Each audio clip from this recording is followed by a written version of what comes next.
Hello everyone!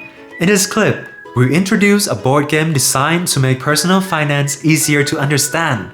This game is called WealthyCats! A game that helps us understand finance through the balance sheet house. The goal is simple, to make yourself wealthier, meaning having the highest net worth when the game ends. The central deck has a total of 32 cards with a blue back. The central deck cards, which are command cards, are divided into three types: mandatory cards, decision cards, and special cards. The lone card, or brownie card, is an independent action card that players can always use whenever they need extra money. Without waiting for their turn, players can request an increase in cash by 10 coins per loan card. After receiving the cash, place one loan card in the basement room. Players can borrow a maximum of 30 coins, and there is a commitment to pay interest 2 coins per loan card every time the round closes. After paying interest, players can redeem the loan card if they do not want to pay interest in the next round. This involves returning 10 coins per card in cash to the central bank and returning the loan card from the basement back into the card organizer box. In the central deck, there are two groups of mandatory cards, the basic expense group and the candy expense group. The basic card, or Shy Cat card, forces all players to use money from cash room to pay for essential matters, or basic expenses, such as tuition, home repairs, medical expenses, etc. Every card indicates the amount to be paid. Remember that whenever the cash is insufficient, we can always withdraw from the emergency reserve room to pay. However, we must use up the money from the cash room first before withdrawing. The candy cards, or Tofu Cat and Soya Cat cards, forces the player who opens it to spend money on things that bring happiness and joy.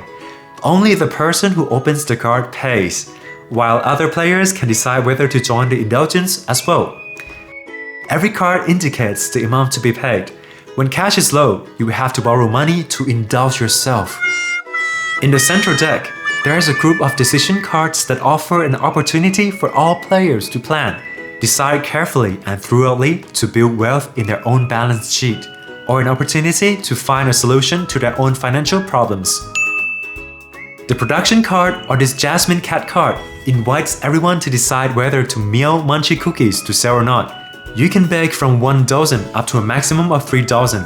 The cost per dozen is always indicated on the bottom left corner of the card. This production card is a decision card and affects all players, not just limited to the person who opened it. The sales card, or Jasmine card, is a decision card that affects all players. The player who opens the Jasmine card can choose to pick one order card from the purple stack from the card organizer box. Then pass the remaining cards to the next person to choose until everyone has chosen. Then return the remaining order card stack to the card organizer box. Place the chosen order card in an active expense slot on the player's board. If there are enough goods to fill the order, gradually move the cookies out along the conveyor belt until complete and receive the payment for the goods from the central bank into the cash room. If the chosen order card has insufficient cookies to fulfill, or if they haven't been produced and stored yet, they cannot be sold yet. You must wait until the produced goods card comes out again. We call this a pre-order. Once you have the goods, you can sell and receive the money immediately. The Emergency Fund card, or the Rocker Cat card, offers everyone an opportunity to save an emergency reserve in this piggy bank room. Everyone can choose to save or not save. You can save a little or a lot, as you will have a chance to get a return of 1 coin at the end of every round if you save a total of 10 coins. Caution! If you move money into this room, you can withdraw it, but only if 2 conditions are met. First, when cash is depleted, and second, withdraw to pay for basic expense only. The long-term investment card, or the Tiffany Cat card, is a long-term investment card. If you have a total of 10 coins in the diamond room or long-term investment room, you will get a return of 2 coins at the end of every round. But the important condition is that if you save money into this diamond room, the investment must stay there and cannot be withdrawn for use throughout the game. So, you must think carefully before investing into this room.